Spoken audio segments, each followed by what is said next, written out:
They're claiming Oke, kita 35,000 akan dead in lihat Gaza saja since ini video October the yang saya 7th. dapatkan Israel dari has killed TR over ya, teman-teman. 35,000 Kita akan Palestinians lihat saja. Gaza.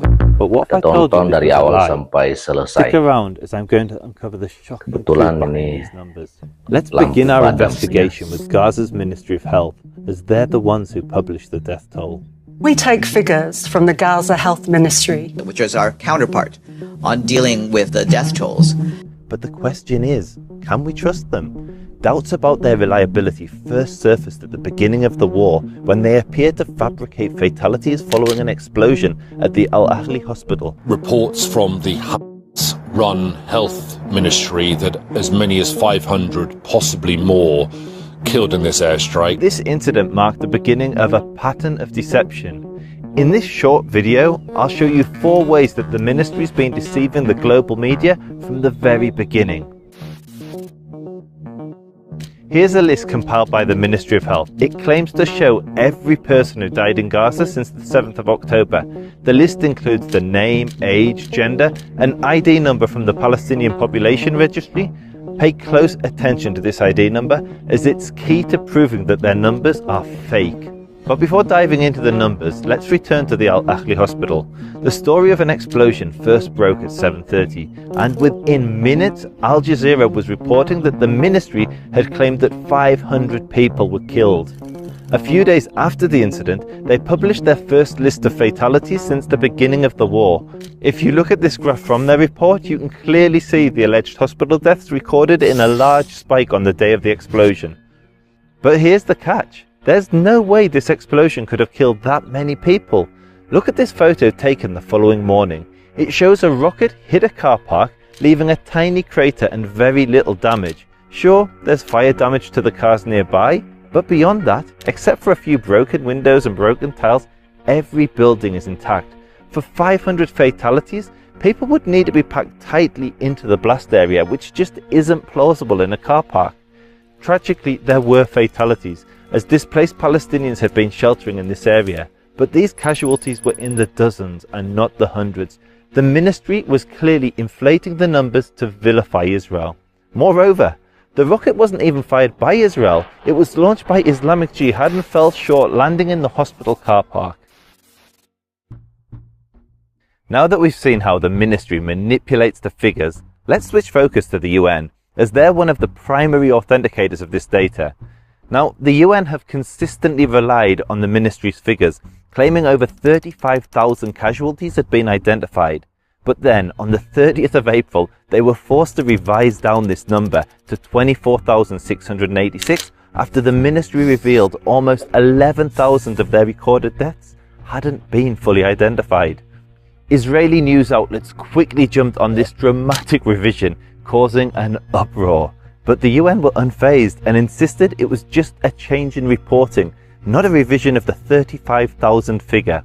The overall number of fatalities, that number remains unchanged, and it's at more than 35,000 people since October 7th. What's changed is the Ministry of Health in Gaza has updated the breakdown of fatalities, for whom full details have been documented. They gave figures for 24,686 out of 34,622 overall fatalities recorded in Gaza. Meanwhile, as you can see if you do the math, that there's about another 10,000 plus bodies who still have to be fully identified. After hearing this, political pundits and news outlets rushed to accuse the Israeli outlets of spreading fake news. Last week, the Jerusalem Post, an Israeli newspaper, published this piece headlined, UN seemingly halves estimate of Gazan women, children killed. No, they did not half the numbers. What they're making a song and dance about, what they're pretending is some smoking gun evidence of a Hamas cover-up, is literally just a difference between fully identified bodies and unidentified or partially identified bodies. Did you catch that? Both Mehdi and the UN claimed the numbers were correct, but with a catch. They mentioned some of those listed hadn't been fully identified. But what does fully mean? Were they missing a name or a date of birth? A couple of days later they clarified. The way this works is the bodies or the deaths get counted and registered. That's important. Normally at health facilities, meaning at hospitals or at the morgues. So an ambulance will bring a dead person, or somebody brings the dead person to a morgue. That's where they get registered.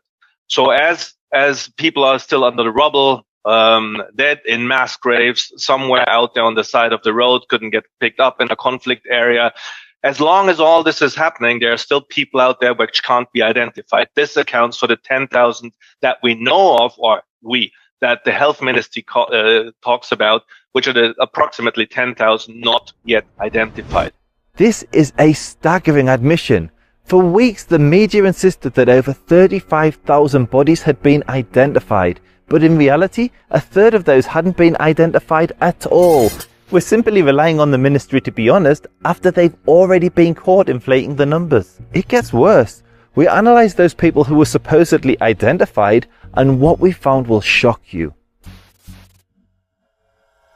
Next, let's dig into the fatality list provided by the ministry. Each entry includes an ID number which is used as the primary mechanism for validating each person, but incredibly, 1,674 entries didn't even have an ID. With those entries removed, our death toll shrinks to 23,012. But that's just the beginning. We then checked if the IDs provided were in the right format. They need to be 9 digits long and only contain numbers. We found 850 IDs that didn't meet this criteria, and a further 12 that appeared more than once. It continues. IDs are split into 2 parts. The first 8 digits are an identification number, and the last digit is a check digit used to verify if the ID is valid. When we ran these IDs through a validation check, a staggering 1,522 were invalid. Removing these shrank our death toll down to 20,628. It's worth noting that even if the ID format is valid, they're still not reliable. For instance, these 2 people were already dead. 10 years ago, the ministry reported them as being killed in the 2014 war. Then miraculously, they were killed again in this war. So why does a valid ID matter? Simple. Without one, there's no way of verifying whether the person was killed. We're forced to trust the ministry's word after they've already been caught fabricating fatalities. Finally, there's one more crucial factor to consider before we arrive at our revised death toll: the inclusion of militants in the civilian count. You see, the ministry's list includes both civilians and militants, with no way of differentiating between the two. Now, Israel claims it has killed 14,000 militants. We've killed about 14,000 terrorists. But when we cross-referenced the list, we found that only 4,000 of those with the valid IDs were males of fighting age. So it seems safe to assume that the ministry is deliberately not identifying many of the militants killed by the IDF. This leaves us with a confirmed death toll of between 20 and 16,000 civilians and 14,000 militants. That's a ratio of almost 1 to 1. Now, we're not suggesting anyone rely on the ministry's numbers, as they've been proven to lie. We're also unable to verify if the valid IDs match the names in the population registry, or if those people were actually killed.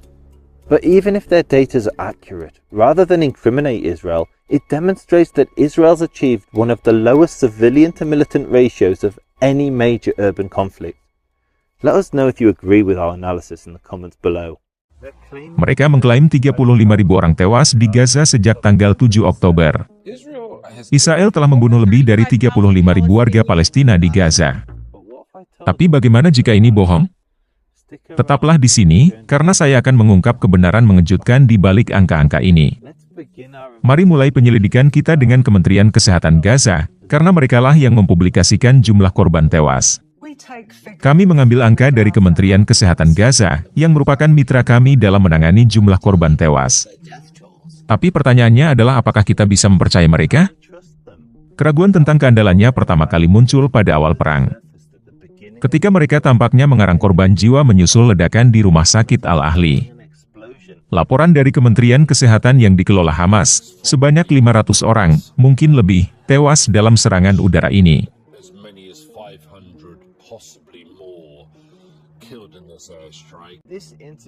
Peristiwa ini menandai awal dari pola penipuan. Dalam video pendek ini saya akan menunjukkan kepada Anda 4 cara kementerian ini menipu media global sejak awal.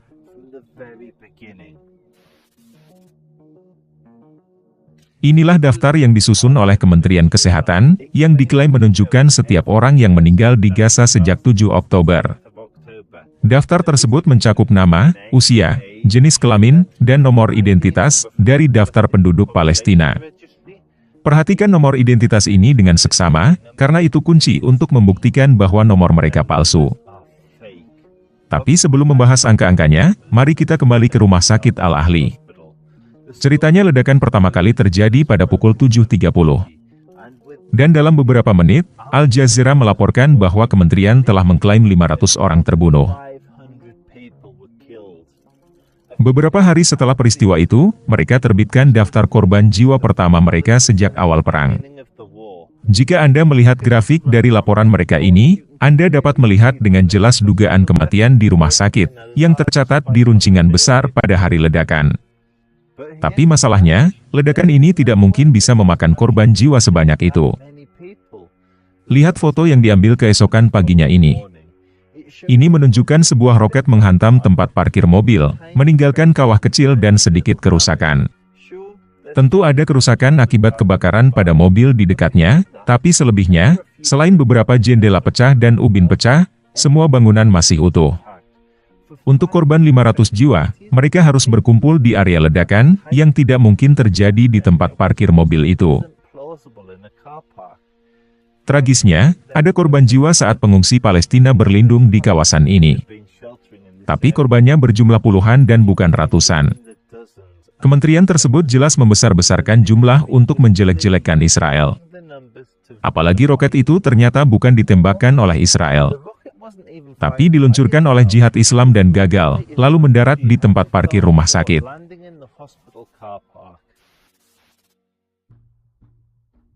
Sekarang kita telah melihat bagaimana kementerian memanipulasi angka-angka tersebut. Mari kita alihkan fokus ke PBB, karena mereka adalah salah satu pengesah utama data ini. PBB secara konsisten mengandalkan angka-angka kementerian, yang menyatakan bahwa lebih dari 35.000 korban telah diidentifikasi.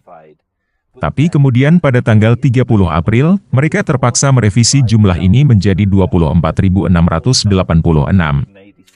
Setelah kementerian mengungkapkan hampir 11.000 kematian tercatat, yang belum sepenuhnya teridentifikasi. Kantor berita Israel dengan cepat menanggapi revisi dramatis ini, dan menyebabkan kegemparan.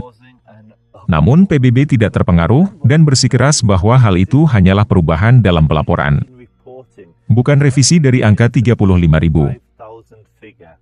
Jumlah keseluruhan kematian tetap tidak berubah, dan sudah mencapai lebih dari 35.000 orang sejak 7 Oktober. Yang berubah adalah, Kementerian Kesehatan di Gaza telah memperbarui rincian korban jiwa, yang mana rincian lengkapnya telah didokumentasikan.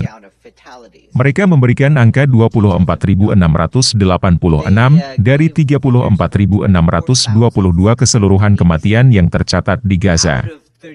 Sementara itu seperti yang Anda lihat, jika Anda menghitungnya, masih ada sekitar 10.000 lebih jenazah yang masih harus diidentifikasi sepenuhnya.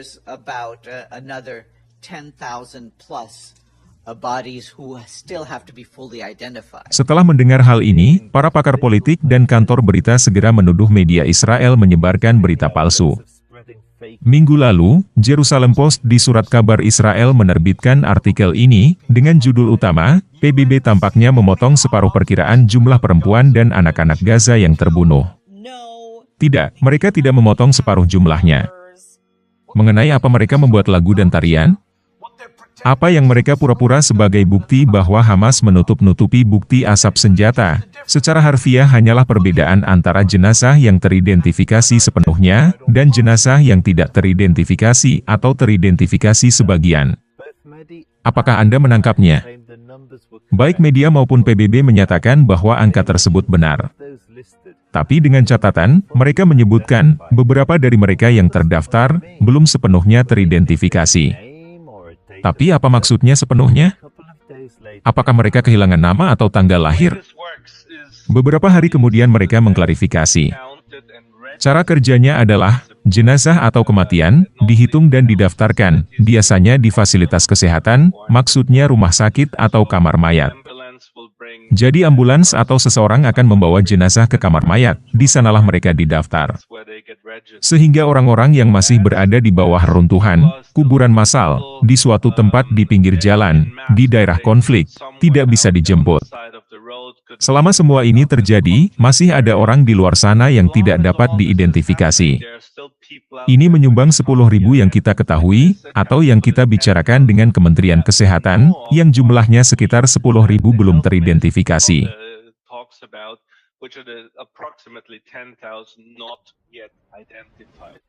Ini adalah pengakuan luar biasa, selama berminggu-minggu media bersikeras, bahwa lebih dari 35.000 mayat telah diidentifikasi. Namun kenyataannya, sepertiga dari mereka belum teridentifikasi sama sekali. Sederhananya, kita hanya mengandalkan kementerian untuk jujur, setelah mereka ketahuan menggelembungkan angka-angka tersebut. Yang lebih buruk lagi, adalah kita menganalisis orang-orang yang diduga teridentifikasi. Dan apa yang kami temukan akan mengejutkan Anda. Selanjutnya mari kita gali daftar kematian yang disediakan oleh kementerian. Setiap catatan menyertakan nomor identitas, yang digunakan sebagai mekanisme utama untuk memvalidasi setiap orang. Tapi hebatnya, 1.674 catatan bahkan tidak memiliki identitas.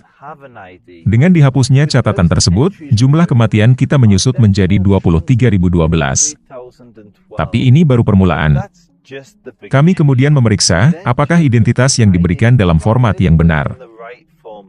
Panjangnya harus 9 digit dan hanya berisi angka. Kami menemukan 850 identitas yang tidak memenuhi kriteria ini. Dan 12 lainnya muncul lebih dari satu kali. Masih lanjut, identitas dibagi menjadi dua bagian. 8 digit pertama adalah nomor identifikasi, dan digit terakhir adalah digit pengecekan, yang digunakan untuk memverifikasi apakah identitas tersebut valid. Ketika kami periksa identitas ini melalui pemeriksaan validasi, yang mengejutkan adalah 1.522 tidak valid. Menghapus ini akan menurunkan angka kematian kita menjadi 20.625. Perlu diperhatikan, meskipun format identitas valid, mereka masih tidak dapat diandalkan. Contohnya, 2 orang ini sudah meninggal. 10 tahun yang lalu, kementerian melaporkan mereka terbunuh dalam perang 2014. Lalu secara ajaib mereka terbunuh lagi dalam perang ini. Jadi mengapa identitas yang valid itu penting? Sederhana. Tanpanya, tidak ada cara untuk memverifikasi apakah seseorang terbunuh. Kita terpaksa mempercayai kata-kata kementerian, setelah mereka ketahuan memalsukan korban jiwa. Akhirnya, ada satu lagi faktor penting yang perlu dipertimbangkan, sebelum kita sampai pada angka kematian yang telah direvisi. Militan dimasukkan dalam hitungan sipil. Daftar kementerian yang Anda lihat, mencakup warga sipil dan militan. Tanpa ada cara untuk membedakan keduanya. Israel mengklaim telah membunuh 14.000 militan. Kami telah membunuh sekitar 14.000 teroris. Tetapi ketika kita melakukan referensi silang pada daftar tersebut, kita menemukan bahwa hanya 4.000 dari mereka, yang memiliki tanda pengenal sah, adalah laki-laki dalam usia bertarung. Jadi nampaknya aman untuk berasumsi, bahwa kementerian sengaja tidak mengidentifikasi banyak militan yang dibunuh oleh IDF. Hal ini menghasilkan total kematian yang dikonfirmasi, antara 20 hingga 16.000 warga sipil, dan 14.000 militan. Perbandingan ini hampir 1:1. Kami tidak menyarankan siapapun mengandalkan angka-angka kementerian, karena angka-angka tersebut telah terbukti bohong. Kami juga tidak dapat memverifikasi, apakah tanda pengenal yang valid, cocok dengan nama yang ada di daftar penduduk. Atau apakah orang-orang itu benar-benar terbunuh. Tetapi meskipun datanya akurat, alih-alih memberatkan Israel, hal itu justru ditunjukkannya, bahwa Israel mencapai rasio sipil dan militan yang paling rendah, dibandingkan konflik perkotaan besar lainnya. Beritahu kami di komentar di bawah jika Anda setuju dengan analisa kami. Oke, ya, jadi segitu aja dulu yang bisa saya bagikan kepada kita semua teman-teman ya. Dan ya, memang itulah dia kebiasaan ya, atau tabiat yang melekat di orang-orang Hamas ya. Selalu melakukan propaganda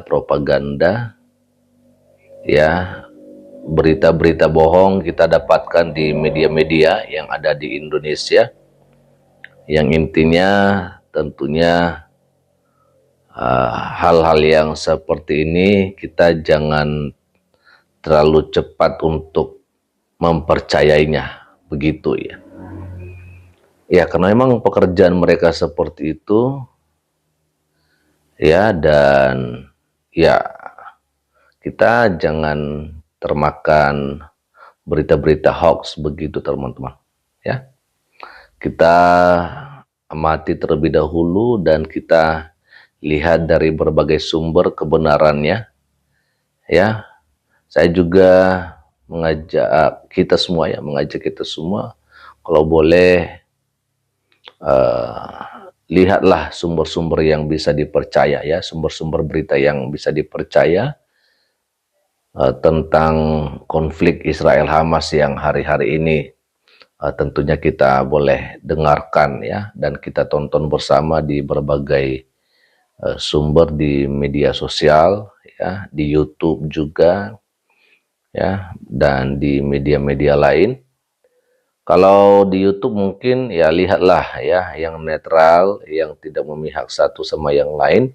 Karena kalau yang memihak tentunya dia pasti akan membela salah satunya, mungkin dia bela Hamas. Ya. Ya, gitu aja. Yang penting jangan cepat terlalu percaya. Dan di sini juga saya perlu sampaikan, ya, kalau yang namanya kejahatan ya tetap kejahatan. Kita nggak membela kejahatan tentunya, ya. Karena banyak orang yang beranggapan bahwa orang Kristen membela Israel. Kita nggak membela dalam kejahatan, ya. Hanya yang berkali-kali kita sampaikan itu bahwa ya kebenaran tetaplah kebenaran. Ya, kita sebagai orang percaya, sebagai orang Kristen, nggak mungkin gitu ya, atau mustahil untuk kita mengutuk Israel.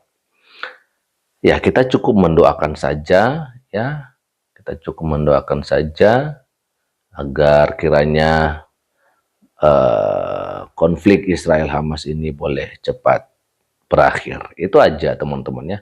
Kalau Anda meminta kami untuk untuk mengutuk Israel, kita nggak bisa, ya. Sorry untuk itu. Karena kami percaya firman Tuhan, yang mengutuk Israel akan terkutuk, dan yang membela Israel akan, maksud saya, siapa yang mengutuk Israel akan terkutuk, dan siapa juga yang memberkati Israel akan terberkati, gitulah. Jadi daripada kami terkutuk, yang mendingan kami hanya bisa diam aja gitu teman-temannya, tidak mau membela Israel. Ya, karena memang jelas juga bahwa yang namanya serangan itu atau peperangan itu adalah sebuah hal yang tidak diinginkan oleh Tuhan tentunya. Ya, tetapi tetap saja teman-teman, bangsa Israel adalah bangsa pilihan Tuhan, bangsa yang akan selalu disertai oleh Tuhan, ya. Jadi semua tindakan-tindakan atau usaha-usaha bangsa lain yang ingin melenyapkan Israel, yang ingin menghancurkan Israel itu akan menjadi sia-sia.